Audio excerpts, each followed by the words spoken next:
But either you voted or you did not vote. We have a president, isn't it? No, we don't. We do have a president. No, you have a president. I don't have a president. What do you mean? You are a citizen of Nigeria and you reside here. Nigeria, I reside here, but we have an illegitimate president, someone who rigged his way into office. It's like if there's a military coup, are you going to sit down and accept that, oh, you have a president because someone, there was a military coup? But this is a political coup. You cannot say that because you do not have evidence. Aisha Yesufu can and have said that Nigeria does not have a president. What we have is someone who rigged his way into office, who is illegitimately occupying the court his does office. not agree with your position. The court that has been captured can do whatever it wants to do, and that's why there's no respect for it. Hello and welcome to the Micon Podcast. I'm Sean Okimaloye. The Micon Podcast is an independent show separate from my weekday show on Channels Television, which is Politics Today, and a weekend edition, Sunday Politics. Let's face it, things are not going well in this country, but we'll get it better. Well, nobody can tell these things will go down, except those in government who have constantly told us that it may get worse before it gets better. Hope is what Nigerians are banking on right now. We are all hoping that despite the current difficulties, there is a possibility of eventual improvement.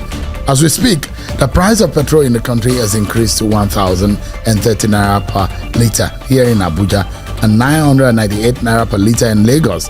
This marks a significant hike, with prices raised by over 15% in less than a month. This new increase is amidst the worsening cost of living crisis in the country. What is your own situation, your reality, wherever you are watching us from right now? Tell us, let us know. But meanwhile, the wife of the president, Senator Tinubu, says that her husband, President Bola Tinubu, did not cause the current situation in Nigeria. Well, permit me to digress to party politics. The Labour Party's internal conflict and leadership disputes have also shown us that everyone has a situation or the other that they are dealing with, big or small. It depends on where the shoe pinches. So, is Nigeria's situation too complex to fix? What is the way out of our political, economic, and security challenges, ethnic tensions, and corruption at all levels? Joining me today to discuss this present issue is someone who's never shy about speaking her mind. She's an activist and a co-founder of the Bring Back Our Girls movement, Ms. Aisha Yesufu. Thank you so much indeed for joining us on the Micon Podcast. Thank you for having me, Seun. But let me just say I'm not an activist. I am an active citizen. There's a difference. But I'm a trader at the same market. It's good to have you. Thank you. I'm not sure that you are one of us who is experiencing the biting situation of the fuel price. It looks like you are permanently on CNG or you are CNG. Do I want to die early? That thing is death trap. With all the things that we are saying, that it's not as safe as it's supposed to be. Have those videos been confirmed though? No, but a lot of this thing out there, like the messaging that it's not as safe as they are making it out to be, and so we need to look at, in terms of trying to cut costs, what is the implication. But let me tell you something. I'm actually not one of you that is feeling the bite, because I have a husband who takes care of me, and it's just I have a full tank. So you voted and you work for Peter Obi, and you are one of those who won against Bola Tinubu. But now you're one of those who are saying, oh yeah, you got what you deserve, those who voted. But either you voted or you did not vote. We have a president, isn't it? No, we don't. We do have a president. No, you have a president. I don't have a president. What do you mean? You are a citizen of Nigeria and you reside here. Nigeria, I reside here, but we have an illegitimate president, someone who rigged his way into office. It's like if there's a military coup, are you going to sit down and accept that, oh, you have a president because someone, there was a military coup? But this is a political coup. You cannot say that because you do not have evidence. Aisha Yesufu can and have said that Nigeria does not have a president. What we have is someone who rigged his way into office, who is illegitimately occupying the court his does office. not agree with your position. The court that has been captured can do whatever it wants to do, and that's why there's no respect for it. And that's why you have governors, coming out to thank a Tinubu when the judgment goes their way. So the fact that we have a captured judiciary and whatever, Aisha Yesufu, and I say it without mincing word, I don't put water for my mouth, there's no precedent in Nigeria. There's a president, Bola Tinubu, factually. The former governor of Lagos State, Bola Ahmed Tinubu, yes, is illegitimately occupying an office he shouldn't. And I've said it. You have your opinion, should I have my own? So why does he have to? No, there is a fact. There's a fact. There is an opinion. No, then go ahead with your own fact. This is mine. This is my reality, and I'm telling you, Nigeria doesn't have. Why is it difficult for you to accept that? Why should I accept in the next 4 years? It's no, hold on, Sheun. Someone comes to my house, steals my car, take it away, repaints it, and you're telling me that I have to accept it because it's been repainted and you have gotten papers for it. You cannot prove that. The proven or not the proven, that's not the point. This is what I'm saying to you, Sheun. This is Aisha telling you that Nigeria does not have a president. If you, Sheun, believes that Nigeria has a president, go ahead. Who is stopping you? In this situation that you are in now, and I see the effort that you have made, you're one of those who went to Edo State. You campaigned for Olumide Akpata, and there are those who have in fact mocked you and said, let Aisha go to her village and ward and polling unit and let us see how she can test whether or not she's got the popularity. There are those who will say Aisha lost her polling unit, Aisha lost her ward, Aisha lost her local government. This is all not, she's not on the ground, and that's what politics is all about. Well, the first thing I'm going to say to them is that how much are they buying dollars? How much are they buying the fuel? You just realize the prices of fuel are everywhere. And it's very comical when people think that politics is about testing popularity. It's not about testing popularity. It's about the lives of the people that are going to be governed. By the way, if we come back down to it, is the fact that I live in Abuja and I vote in Abuja. And I was very surprised. And I can tell you that there is nothing that APC supporters or PDP supporters cannot do, which is they manufactured a polling unit that I am from, what's this place again? Okbila. Well, I take it that if they feel that that's my polling unit, and I think they said 4 in my polling unit, but one of the things they don't realize is the fact that in 2019, I'm a person of conviction. I'm not interested in who wins or who doesn't win. I'm going to go with the candidate that I feel is the best. In 2019, I was the only person who voted for my candidate, Dr. Obi Ezekwesili, in my polling unit.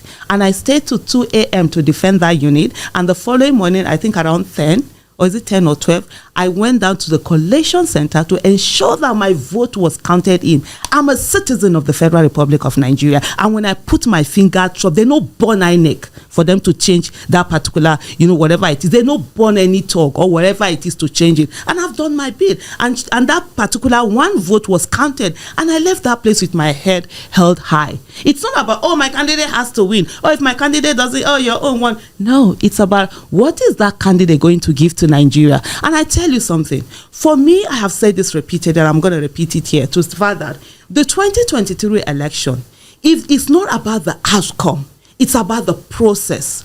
If the process was free, fair, and credible, there was nothing to do with IREV and whatever, and the result came out the way the result is today, then everybody has to accept it. Whoever is voted in, if Nigeria decide to vote a goat as president, we always call that person the president. But when someone isn't voted for and the people rig their way in there, we must get to a place whereby political coup is taken the same way as military coup. We cannot have people come in, subvert the system. The result must not justify the means. No, it doesn't, because that's what we just had in Edo State. So if you say the election in 2023 was rigged, so the candidates you worked for, were those votes also rigged in his favor? No, it wasn't. So, and I will tell you how it goes. So the vote for Peter Obi was legitimate, but the ones in the same breath for the other candidate, Atiku and Tinubu, were rigged. Is that your position? So let me tell you, there were some rigging. Let me correct that. In Lagos, the margin with which he won was way more than what he was given. In Jos, in Plateau State, the same thing. We have been a lot of those places. And let me tell you, it's not about whether I worked for or I did not work for. There's nothing like work for. I don't work for anyone. I work with people. And by the grace of God, I'm not going to work for anyone. I'll work with you, not for you. So you didn't work with Peter? I mean, I worked with him. You didn't work for him. So you didn't get paid for what? Why should I get paid? Who the heck has the money to pay me? No, people get paid for working in the president. Even in the US, people can. I have a big mouth, physically and figuratively, and I love to use my big mouth. And so because of that, I don't collect no dime from nobody. My NGO, I use my money.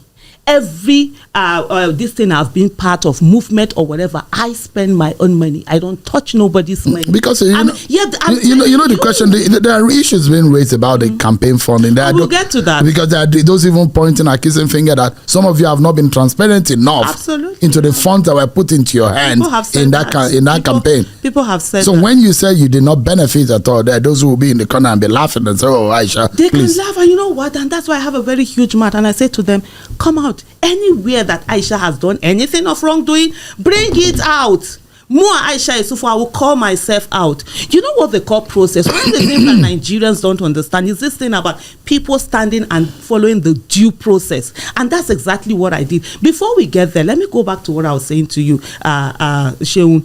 On the issue of the fact that there was no transparency, IRF on the day of election, let's not forget February 25th, all of a sudden it didn't work. There were 3 elections on a particular day, and it didn't work for one of them, which was the presidency. Every result could be put in for the same place, the same time, everything for House of Representatives, for Senate, and all of that. And then you came to presidency, it wasn't working. You've seen what Rivers State have continuously said right now, where with the accusations going on, with the fight between Wike and Fubara going on, the people who helped in rigging that election coming out to say, this is what they do. Haven't you seen any of those videos? They've come out to say, this is how they rigged the election. For me, the issue is not whether who becomes the president, right? If Nigerians had actually voted for the former governor of Lagos, Bola Ahmed Tinubu, and he got there, well, you say that's what the people's choice is all about, and that's the beauty of democracy. People do whatever it is that their choice is their choice, and their vote to do that. But that wasn't what they did. There was a rigging, and we have a situation here that should worry every one of us. The fact that the burden of proof is not on INEC, that is conducting, and you've seen people who have taken us back. Our democracy has gone back to pre-Yaradua days with all the things. Having said that, coming back to the campaign funds. Just for a moment before you go there. Okay. So, are you suggesting that we should amend our laws such that the burden of proof will now be on INEC? Absolutely. You conduct election. You were given the monies to do it. How come you're not the one? And you said the election you conducted was free, fair, and credible. Why is the burden of proof on the person who is saying that it isn't? You should come and show Nigerians, INEC should come and show Nigerians at every particular time that the money that was invested in them, everything that was given to them, and the constitutional duty, responsibility given to them to conduct a free, fair, and credible election, that they have done it. We have situations right now where even when INEC is called upon to bring materials, they don't bring it and they get away with it. Why are we having all of this? We have situations whereby the courts that has been captured, the judiciary is a joke. Nigerian judiciary is a joke. Is that fair? Joke. It's more than fair. Because there are those when it comes to corruption, who are upright in the judiciary, and when they hear this, and you having the same brush to paint everyone. There's something that surprises me a lot. Amongst my biggest fans and supporters, they are actually from the security and the judiciary. I'm always shocked because a good number of our judicial officials, they have been captured. They have been oppressed and suppressed. They can't. Only a few corrupt ones are heading everything and standing out there. You need to see what our judges are going through, even those that are at the top echelon of all this of the judiciary. So people are going to. So when we talk about capture, there are a lot of them who can't say because of their job and everything. And when we speak out their minds. I've met them who have said, yes, what you're saying is so when I say it's corrupt, it's not even about me. What is this now? I think Nigerian is the judiciary has been captured as the most corrupt. Is it Transparency? No, Transparency International, whatever it is, within the, when you talk about the bribery index something. Yeah, so Nigerian judiciary is there. So when I don't just speak because I want to talk, I speak on the reality that we have on ground. You see now people are going about, buying judgment. All sorts of judgments are out of there. To the extent recently we saw with the Rivers State local government election, where a court is saying to the police that they should not do the thing that they are constitutionally constituted to do. Don't provide security. In what word is that okay? Or where they say that INEC should not give register for them to conduct the local government election. We are sitting down here. We are watching our countries being desecrated, and all we're concerned about is what looks nice. Sure, we should go beyond that. In the next 50 years or 100 years, you and I will not be here. And then what do the generation that are going to come after us, how are they going to see what we did with the Nigeria that we have today for them to have a better Nigeria than we did? Those are the questions that should worry us, not optics. Because our laws and in the common law system, it says that he who alleges must prove. It means that if you say that the election was rigged, you have. So when you are asking that our law now should be tweaked in such a way that the onus of proof should fall on INEC, how realistic do you think that will be? Very realistic. Because at the end of the day, the whole evidence for election is with INEC. Our laws, yes. Are you saying it's difficult for one to prove that the election was rigged? No, hold on. It is, because it depends on whatever the court is going to say. You can bring in the evidence. The court says to you, I'm not going to accept this evidence. Or it depends, even with the evidence that comes before the court decides what is going to accept and what is not going to accept at the end of the day. And sometimes hands are tied. Let me give you an example. If you're talking about, we have had countries, even with the US, where they will ask for a recount, a physical recount. First of all, INEC has the resources and everything to have all the result sheets. So if there's a problem that says this particular place, the result sheet is different, or like what we are having now, the registered and the accredited voters, the votes are now more than accredited voters. All you need to do is INEC bring all the materials which you're supposed to have, and let's have a recount. Since we've been doing election, have we had a situation whereby the court said, let's sit down and do a recount? INEC bring this. Do you think we can digitally conduct our election? Such that the level of interface, human interaction with the, because that is where corruption usually comes, when you have too much of human interaction with the process. See, the thing, even with the digital, if they want to corrupt it, they will corrupt it. One of the things that we must do is not that we keep looking at, another method will be better. The one that we have right now, can we do it and make it work? And I said this to you, and that's why I said the burden of proof should be with INEC. INEC conducts election.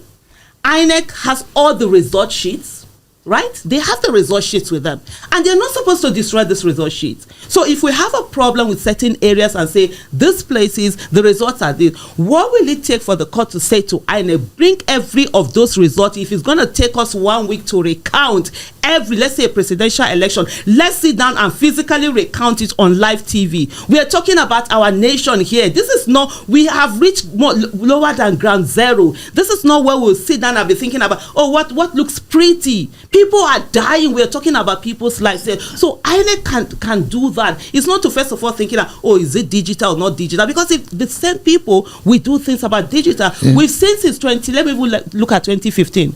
We've had amendment of the Electoral Act, and fantastic. Jonathan did an amendment, brought in the card reader. What do we have? The judiciary insisted, Supreme Court said that the card reader was not admissible in the court. It took us back. We saw Buhari. As bad as Buhari is, the most failed leader then, before the former governor of Lagos, Bola Ahmed Tinubu, decided to illegitimately climb office. And this is Aisha Yesufu speaking her mind.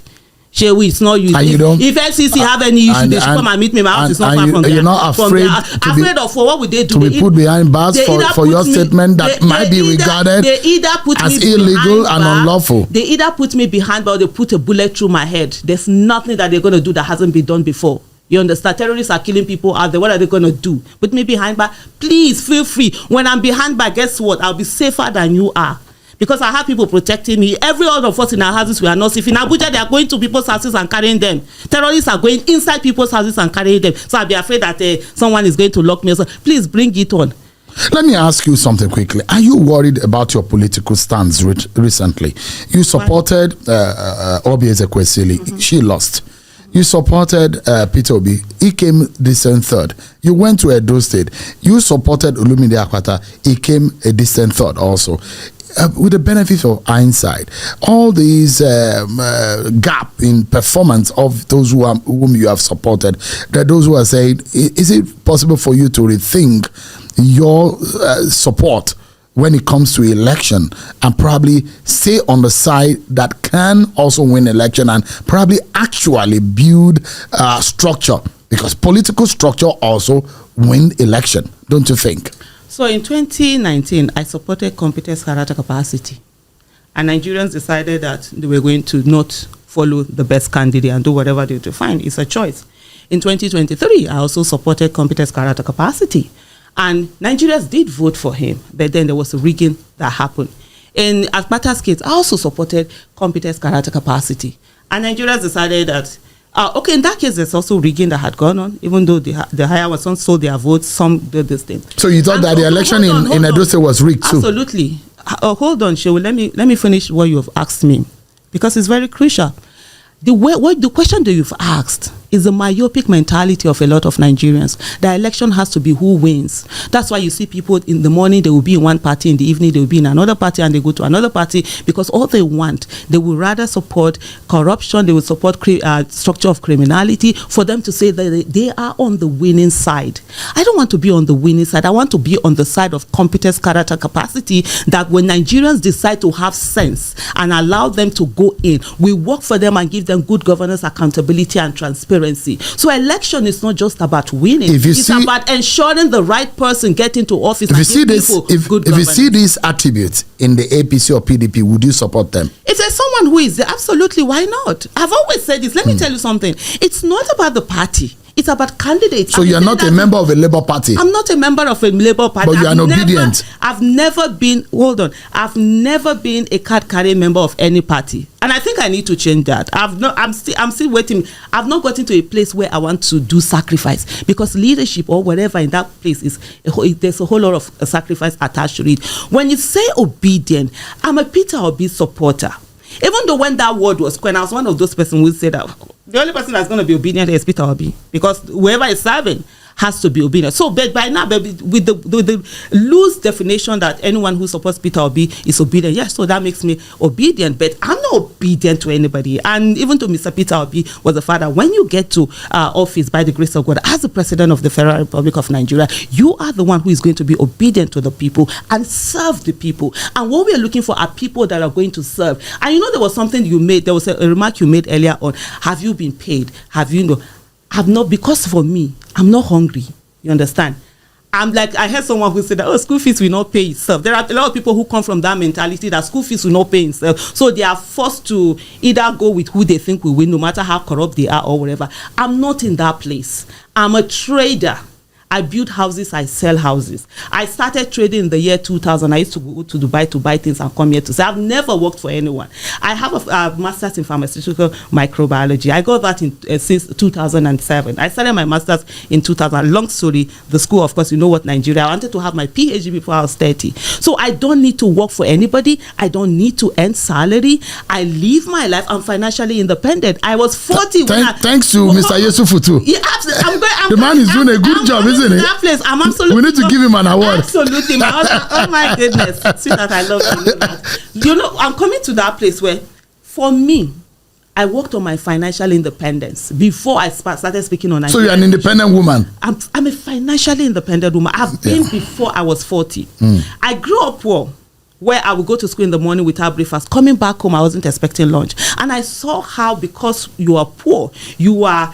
So you were born in poverty? I wasn't born in poverty. My father lost everything, and we became extremely poor. Within a twinkle of an eye, we lost everything. And I grew up in Kano, in a place called Kwanahodo, where it's deadly in a way that when other people hear we're from that place, they're afraid of us. Even up to today, you see, like the talks or whatever, I call it the Ajengule of Kano. And so saying that when you're... So you were from the slum? I am. Wallahi, wallahi tallahi. Wow. Chow. I grew up in that place. And let me tell you something, Shehu.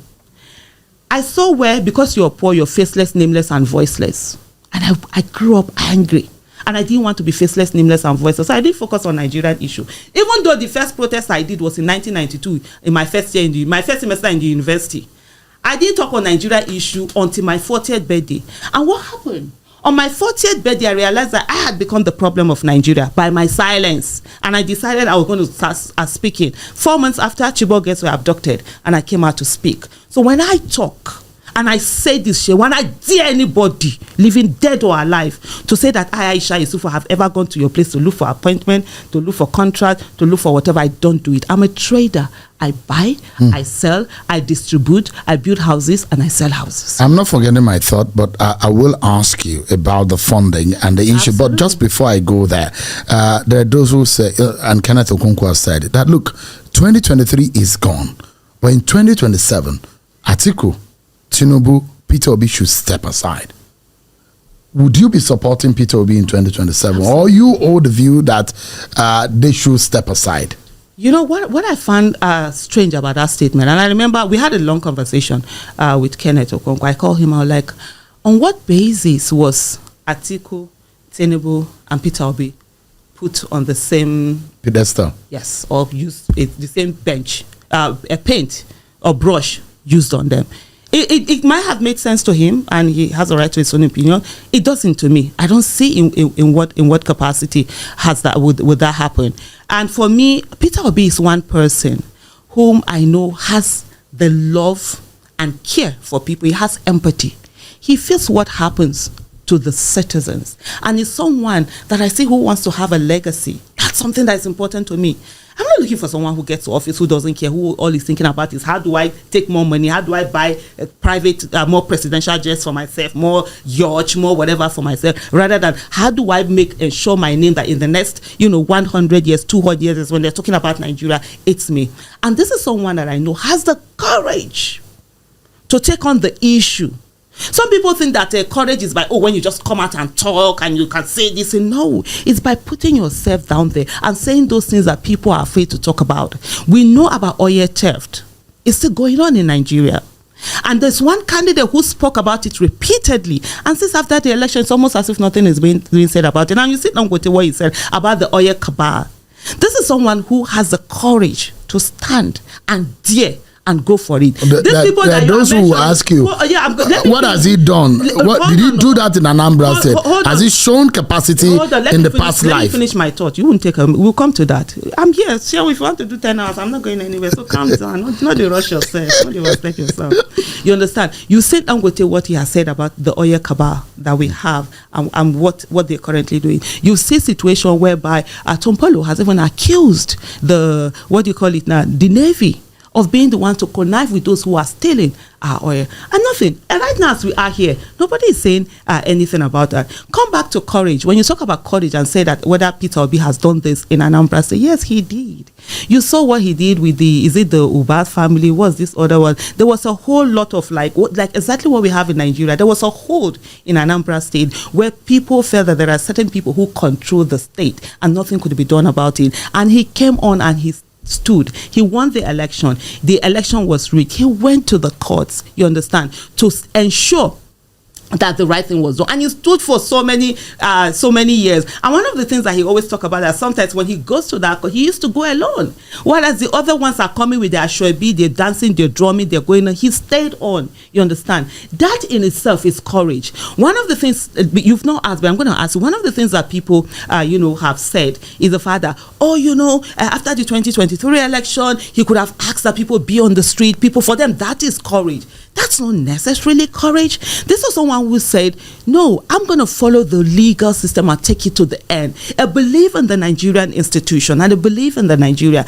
and go with it. But there are people who feel that it's always about get people to be on the streets, get them to be out there, put them in harm's way or fire's way or whatever. And Peter Obi has said, no, he is not going to do that. And I'll give you just a bit of an insight into what we're doing our campaign. During that whole campaign, there was a time when I think you saw P Square. Mm-hmm. They supported Peter Obi openly. They didn't deny, they didn't hide it.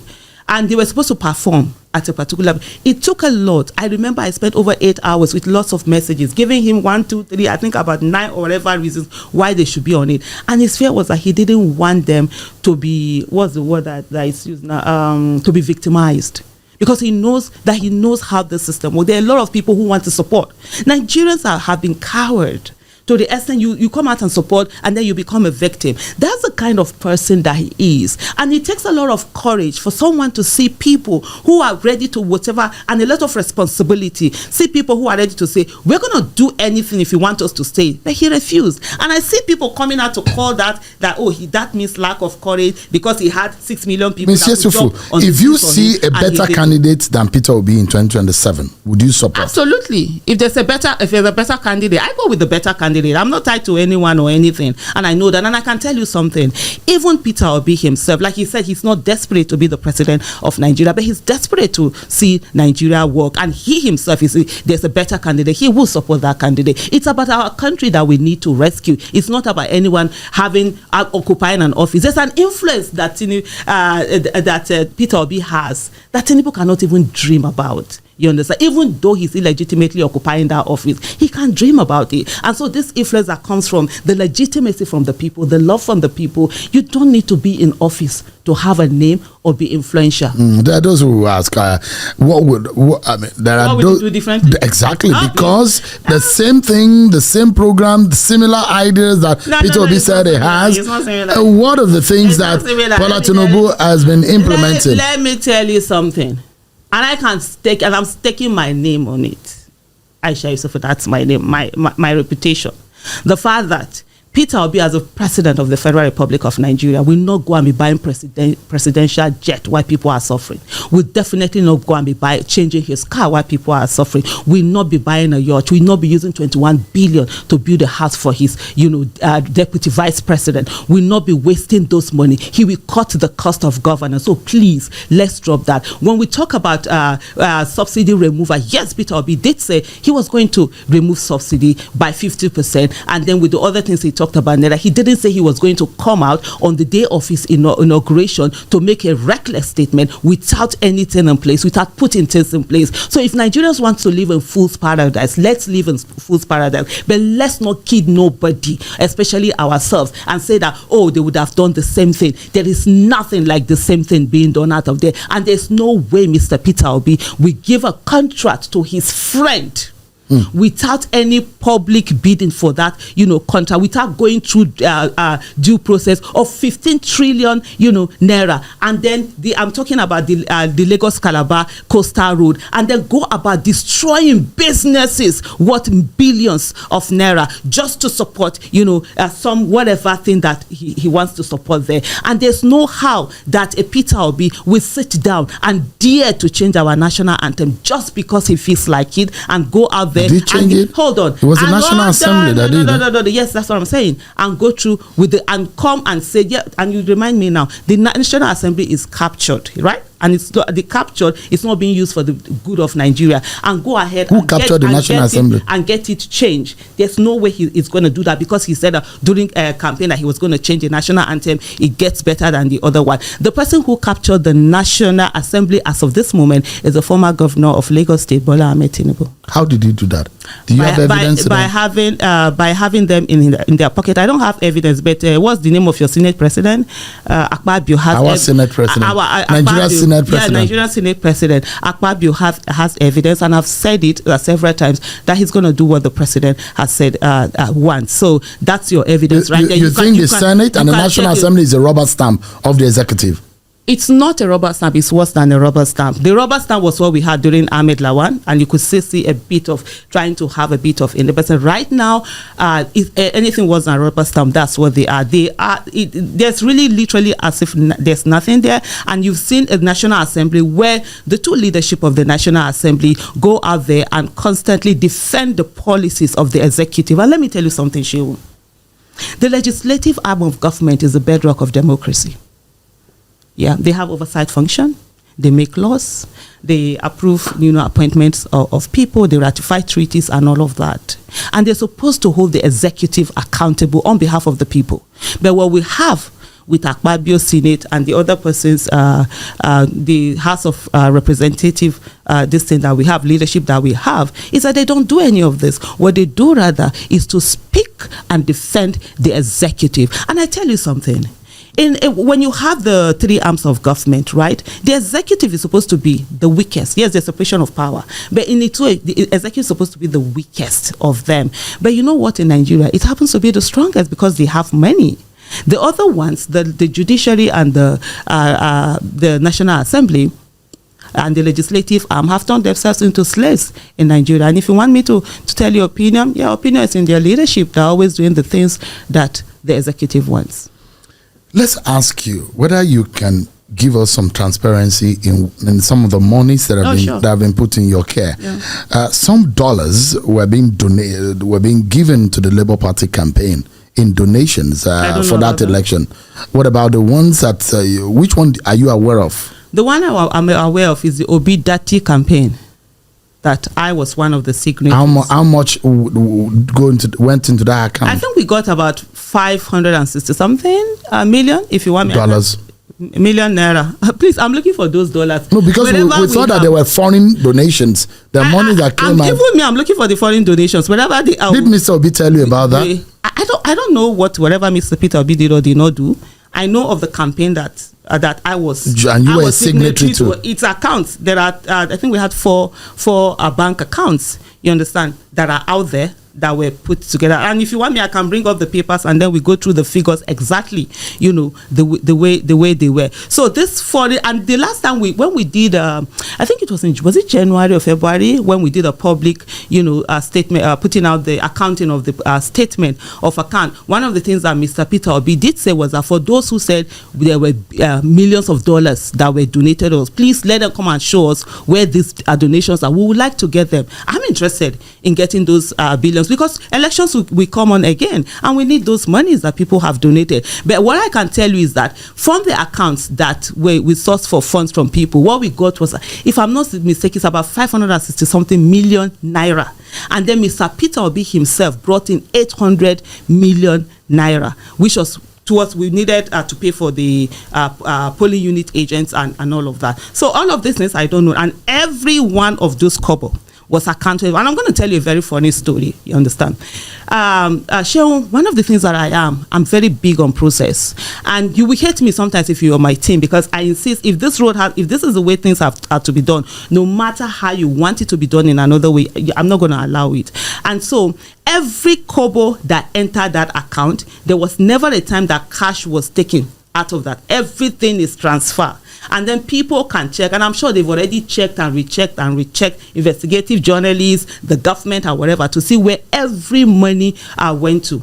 On the day of election, where we had about 1.something billion, that I was the one in charge of polling unit agents, because that has come up a lot.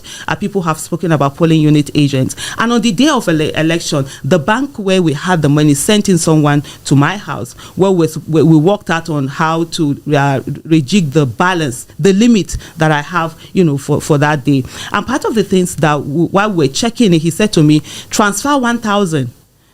So let's see, transfer it to your account, you understand? And let's see whether it's working. I said to him, no, I'm not going to transfer anything to my account. How will it look like that? You transfer money from campaign money. He said, no, but it's just 1,000. And we're testing. I said, no, it's not just 1,000. It's a process. And I said to him, a lot of people who are accused of corruption, most times they don't take money. It's by subverting that process that you find yourself in that way. Imagine, for example, if Aisha had even done that. The next thing, Aisha carried money, whatever. And so those are little things that I'm very, very particular about. And nothing was that. And every money that was transferred from that account, you could see where it came from. And I'll tell you something. There were people who actually reported me to Mr. Peter Obi because I refused to collect money from anybody. There were people who called me, Aisha, we trust you. We know your money is not going to get missing. Let's donate the campaign let's give you some of the money, before even Peter Obi had set up his account for donation. And I can say this to you, it took Peter Obi a lot before he agreed to set up that campaign. I said there was a time I even called him that, like, look, Labour Party that are running their mouth now, Aburi, I saw Aburi ate food, he belly food, saying Aisha Yesufu moi. Now you want they call the name. I don't do little money. If I steal your $1 million, what will it buy me? 3 bags? 3 handbags? Is that what I'm stealing $1 million for? It will not buy me. It will not. There are some rings it will not buy for me. So for some of them that feel these monies are big monies and they are running their mouth, what they forget is that the Labour Party had their own account and they even started soliciting money from the public before we did. And I remember going to Peter Obi and I was like, you see, now we ought to have started our account and everything. It took a long time. We finally did it. Before we got those accounts, people that came to me, Aisha, no, we give. I said no. Until we set up an account, I'm not collecting anything. I'm not going to collect anybody's cash. I'm not going to help anybody to do anything. Every money that came went to the account. There is someone who even gave us during the campaign aircraft. 1 or 2, I think an 80 or 100 and something seater while we're doing that whole campaign. He had sent me and he gave me an envelope. He was giving me, I refused to collect it. He dropped it on the table, went to his side. I picked that envelope. I went back to him and I dropped it. You understand? And then he was very angry, no, that I'm disgracing. I said, no, it's my policy. I don't collect money from nobody. I don't. The only person I collect money from is my husband. No? And anything that is beyond his whatever, beyond his means or my means, I commot eye from it. Just wait. I have to round up this thing for you. And so he now said he was going to report me to Peter Obi. And indeed, when he saw Mr. Peter Obi, he reported me that, he gave me money. I refused to collect. Mr. Peter Obi, that's how Aisha is. So you see, like I told you earlier, I have a big mouth. And the big mouth is very physical and very figuratively. And because I want to use my big mouth, I don't collect nobody's money. But are you also willing, because they said that the EFCC should probe you? I've asked the EFCC. Look, the other time I said to them, I even reminded them, because after a month, they talk, and I even reminded them that Labour Party, please, you said EFCC should probe us. Have you sent petition to them? Because more Aisha Yesufu, I want EFCC to come. I've tagged EFCC several times. There's this thing in Nigeria where they do things because there are skeletons in cupboard. Me, I don't get skeleton for cupboard because my mouth too big. I go use my phone on top of myself. If there's anything, let everybody bring it out. I want to, because I want people to understand that you can do something and yes, they will smear you, but the smears, they will not stick anywhere. You can say for yourself, but you can't say for Mr. Peter Obi. I'm speaking for myself. So, but you can't say for Mr. Peter Obi or any other person you work for. For Mr. Peter Obi right the now? Question I'm asking, because you said you work with him. Hold on. Am I doing interview for Mr. Peter Obi right now? I doing interview? You said you work with him. Am I doing interview for Mr. Peter Obi right now? But you just said on this interview that you work with. My question, will not continue. No, you are having an interview with me. But the question is, I will get to your question. Aisha Yesufu. Exactly. But Aisha Yesufu says she worked with Peter Obi. Okay. And I told you I worked with Peter Obi, and that was why I took care of a particular campaign, the campaign donation accounts for the public that he did. I was one of the signatories, and Peter Obi was not even a signatory. Peter Obi did not have any say on the monies that came in from the public. The only say he had was on the 800 million naira that he brought, and when he asked for them to be used, so they used it in legal fee in giving the parties to settle polling unit agents, they did that. I've taken responsibility for that. What else do I need to take responsibility? I'm not taking responsibility for anything. And Peter Obi himself, like I said to you earlier, had come out to say to these people, can you please tell us where these monies are coming from? And I think the person you are referring to, I saw some people who said to me that Aisha Yesufu, you should sue them for defamation. And I say, if I sue them, what will I get? Poverty? I need somebody with real money.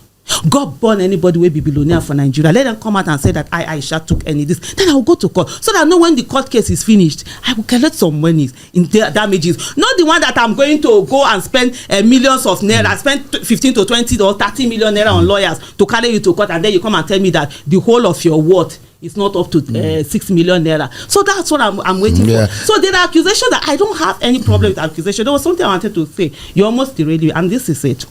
Most Nigerians feel that the only way you can show that you are clean or you're not like that is to stay away from anything and not do anything.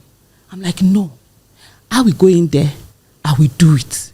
And you will try to accuse me, you smear me. It cannot stick anywhere, because I will follow the process, transparency, accountability. Everything had to be followed. Even Peter Obi himself, that had 800 million naira in that account, he knew that if he didn't follow the process that we had laid down for him to get the money, he was not going to get it.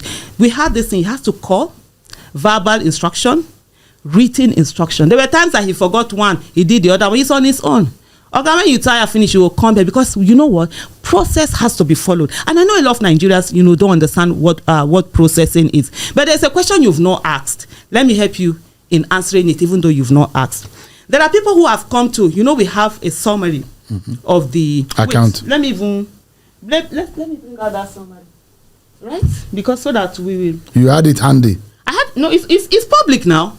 If you go to my Twitter page and put it there, it's not something that I'm saying that it's not hidden. The account is not hidden. I've seen people who said, "Oh, you don't have how many pages, whatever." The pages of account we handed it over to the person whose accounts we're managing, to the people we're managing their account, both pure and dirty.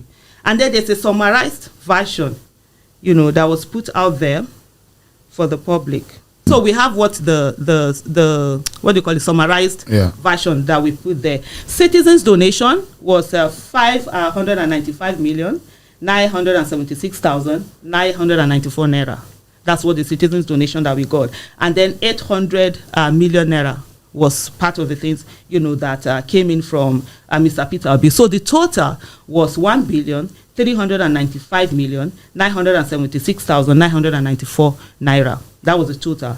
And then we had expenses. We had campaign materials. We used 268,374,330 naira. Media and radio broadcasting, we used 16,422,867 naira. So what we did with the media, we're very focused. We didn't have huge pocket like other people, so we didn't focus on a TV adverts and whatever. We did radios across the country. Bank charges 1,750,544 naira. Administrative expenses 475,000. Legal expenses 744,500,000. And then you had campaign and election activities 28,500,000. But there's one I kept aside, which is the polling unit agents expenses. We had 324,381,700 naira. I'm going to come to you on this. With the polling unit agents, when we did, remember I told you that on the day of polling unit agent, the bank had sent someone to my house to help me with this thing. Aisha Yesufu, I was the one that was in charge of polling unit agent payment for Peter Obi. The money we had budgeted about, our budget was like 1.4. We had about 130 something thousand polling unit agent, 1.4. On the day of election, we started with the payment. We had started giving. So before then, was it that money before then, when Labour Party finally gave us the list, because we kept insisting, give us the list, I didn't get it. We got it at less than 24 hours or 48 hours to election. And so when we got it, we sent messages to all the Labour Party agents and said, send in your account number. So account numbers came in. And then we started paying on the morning of the day of election. While we're paying, something was off. Remember, people were saying they were not seeing agents in this thing, something was, and so we decided to do a test run of calling different this thing. You call a number, maybe it's a male, female pigs, or it's a female and male pigs, and like, what are you talking about? What are you doing? This thing. So Anna said, okay, you know what? Stop all payments. Yeah, I made that decision. And anybody want to say anything, I don't even care. So I go on. I kept receiving, the normal this thing they do. They say, oh, you're supposed to send 200 million to this, 400 million to that, this million to this, that they pay polling unit agents. I say, no, we are paying the polling unit agents. And I say, how? I said, by directly through their accounts. We'll pay them directly. Remember that election was when there was even that no cash, whatever. I said, so we'll do the transfer. That was even the first time that I knew that there was a bank's microfinance, whatever, or financial this thing that you could just use the person's phone number to open accounts and send them in. So there was a lot. If courts can kill somebody, I would have died on election day. Because the different this thing that, as one time my husband came to me and said, baby, are you sure these people will not say, let them not need to happen? They say it's because if I say whatever they will say, let them say. Because I've seen there are no polling units. So what we had was that the list that was given, the names that had been given before were swapped. And were populated with fictitious names. And I'm saying this, and they've heard it, and I've said it before, they had fictitious names. And this was coming from the Labour Party national headquarters. From the Labour Party. I don't know whether it's the national headquarters or whatever headquarters, the Labour Party itself. And so, I said, no. We're not going to pay. Towards that, I couldn't reach Peter Obi. It was towards around evening, or maybe around 4 something, that Peter Obi called me on election day. I said, sir, see what's going on.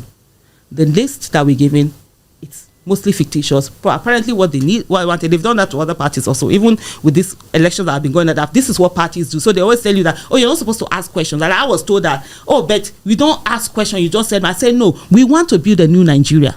Not the Nigeria where you just send money anyhow. This is someone's hard-earned money that he's bringing in for us to pay polling unit agents. And so when I spoke to him, he said, Aisha, I say, don't worry, keep my money. And so that's why you will see from this list that we have 324,381,700 that was paid to polling unit agents. The one that we directly paid was around 20 something. I think it was at 24 million. And I've seen a lot of people who have come out to say that, oh, you only paid, I think 2,000 something. I can't remember how many. I think there were 2,000 agents. Oh, you paid 2,000 agents with 300 and something million. That means it's like, no. What then happened before, because I stopped the payment, and I'll give you an example.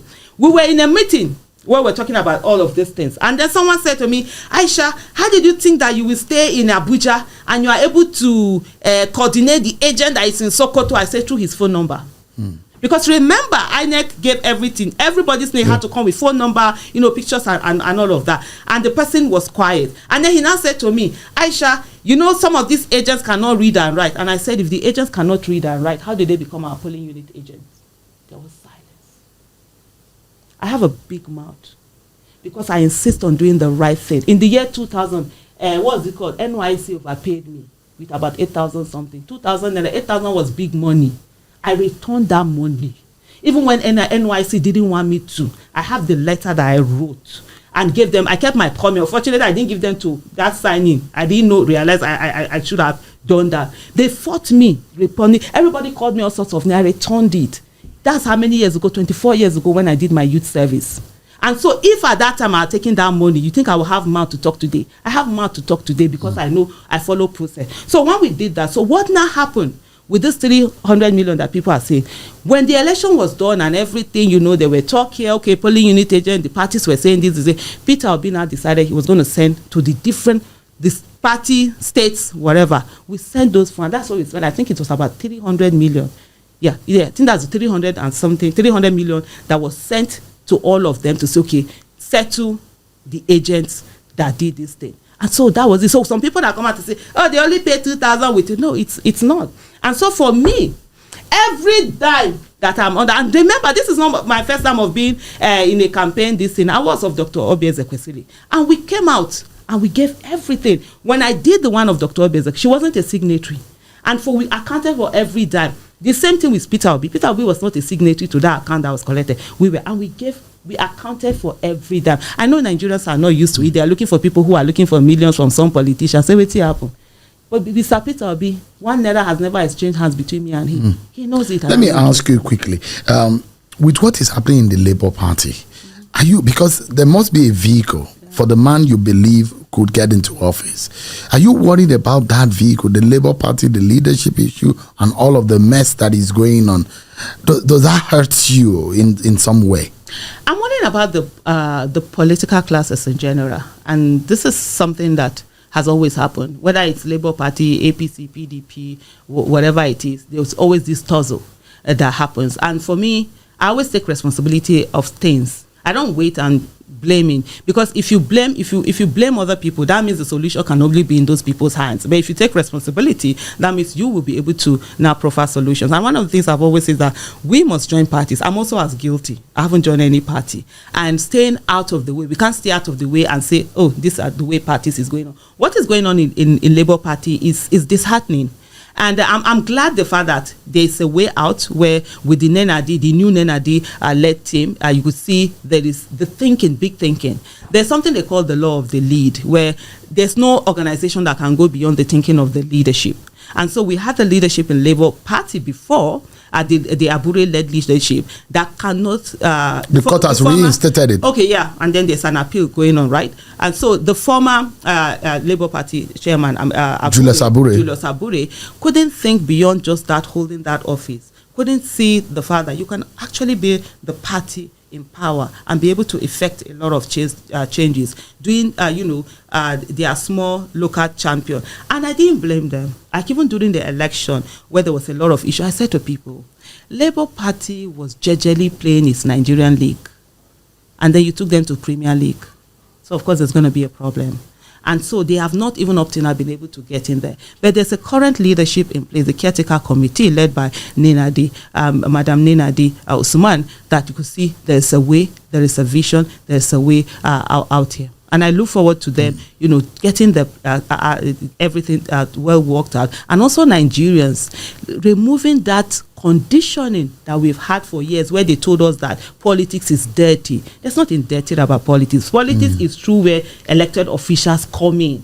And so therefore, every one of us must be invested. For too long, we've left the political space for people who are jobless, who don't have job, who you need it to survive. We need to have people there that have second jobs, that don't need politics to survive, so that they'll be able to make those hard decisions. Quickly, there are those who think maybe Peter Obi could be a deputy or a vice to a Rabi Kwankwaso. Well, Rabi Kwankwaso. Why the hysteria? Because Rabi Kwankwaso believes that he's better. Rabi Kwankwaso should calm down. He said he's better academically than Peter Obi. Yes, I said calm down. You know what Rabi Kwankwaso did? Aisha Yesufu, I did a video. I think it's like, if I'm not mistaken, it's more than 10, 15 minutes or maybe 20 minutes video during that 2022 election. And I said to Rabi Musa Kwankwaso in that video, look, this should be about Nigeria. This should be about good governance. It shouldn't be about someone, me or whatever. At the time that election was going to happen, Buhari had just come, who was from the northwest, and then you're saying you're Muslim, and you're saying you too, you want to come and take in.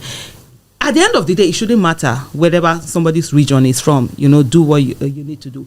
And in terms of geographical spread, Peter Obi had better geographical spread than Kwankwaso. So at least even the election, the results that INEC finally decided, you can still say, but he didn't feel it. And I said, look, Biden was vice to Obama, even though Obama he was younger.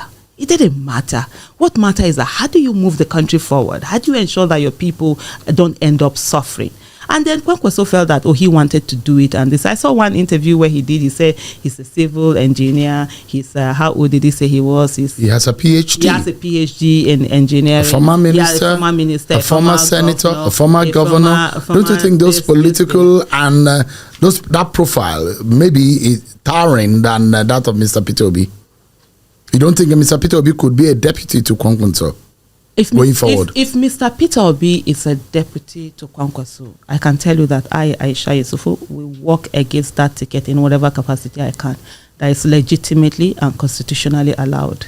Because it's enough of the nonsense we have done over the time in this country, where we continue to put the best food last. So you think Peter Obi is better than Kwankwaso? It's better than Kwankwaso. So let's calm down, I beg. It's not about this thing. It's not about that you sponsored people to go what do you call it, abroad, to go and get education. During the election, every time Kwankwaso is always entering plane, where it was his pilots that have done this thing. Where is Kanu when you were talking about education, the hierarchy of education? Yes, you sponsor some people there. Where are all of those things? So as far as I'm concerned, you understand, and that's my own opinion. Somebody else might be different. For somebody else, it might be the other way around. Peter Obi is way better, and we should not be in a place where we are putting how do you put it? We're putting our best foot backward. If Peter Obi decides, Peter Obi decides to be a deputy, would you still support him? No, I said I will work against you. Know the health talk. No, even if it's not for Rabi Kwankwaso, if he deputizes, if he deputizes for anybody, whether Atiku or anybody, more Aisha Yesufu, I will work for against them. He were.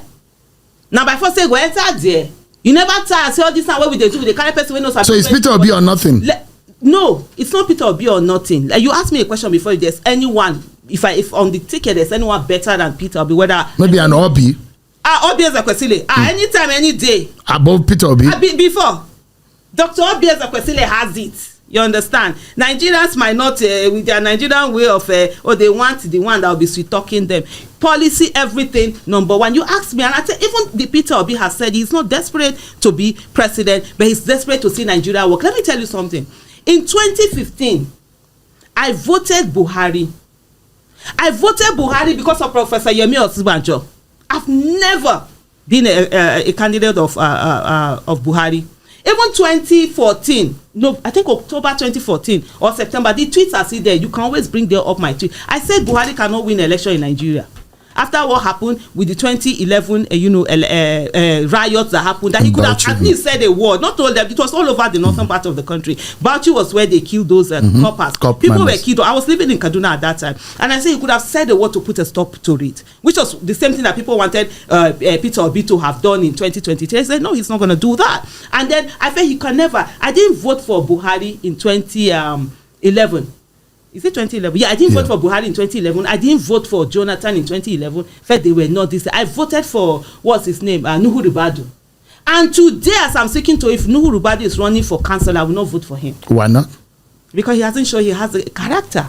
But let me ask you quickly. So no, let me finish before you ask me. Let me finish this one. So because of that, I have seen what it is to vote, and that was why, if you remember, they said, and Buhari's case was someone who will always delegate. Buhari never does the work. Whether as well, I was 10 years old when he took over in December 1983. I turned 12 on the 12th of December. I turned 10 on the 12th of December 1983. Buhari took over on the 31st of December 19. I'm aware of that, at the jubilation on the streets and everything. He delegated to Idiagbo.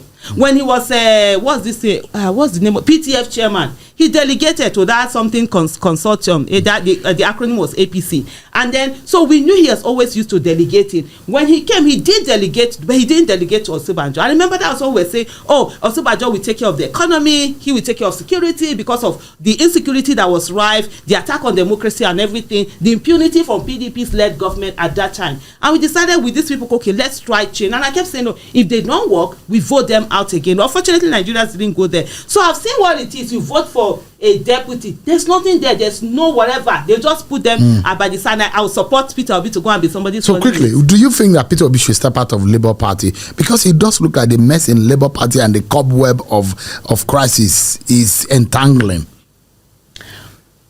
Do I think so? I don't have a stake in Labour Party to be able to make that decision. But I will say to you, if Peter Obi had run as an independent candidate, if Nigerian laws allowed independent candidates, nobody would have been able to rig that election.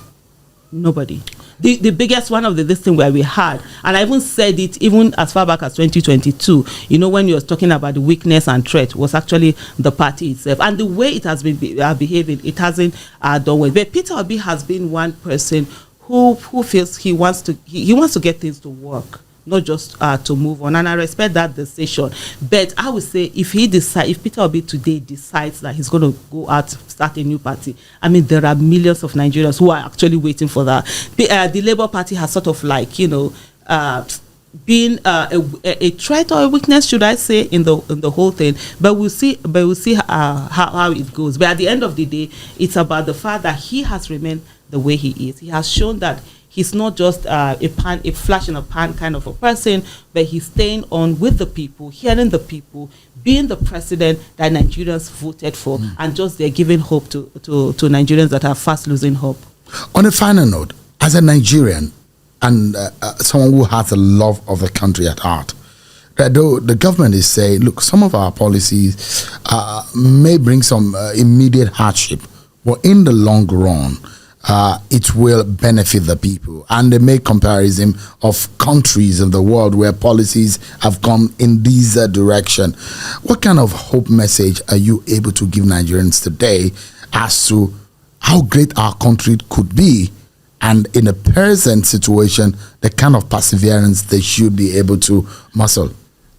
Nigeria has everything to be great, and God has given us everything we need to be a great nation. And so when I see people praying for Nigeria to solve our problem, I say God will not do for us what he has given us capacity for us to do for ourselves. There's a whole of great hope in Nigeria, but it's disingenuous of this administration to say that they have put policies in place that on the long run are going to yield result. They haven't. And most times you see, if you're talking about people suffering, why is it that those that are in government aren't suffering? Why is it that they're wasting so much of taxpayers' money that it's not there to be wasted. But for me, the message that I would say to Nigerians is that we have a great nation, an amazing nation, and we have everything. Our unity, our diversity, they are all opportunity for us to excel and be there. And one of the things we must understand is that we must take part in politics. In 2018, I came to that realization that politics must be everybody's business. And like Dr. Obi Ezekwesili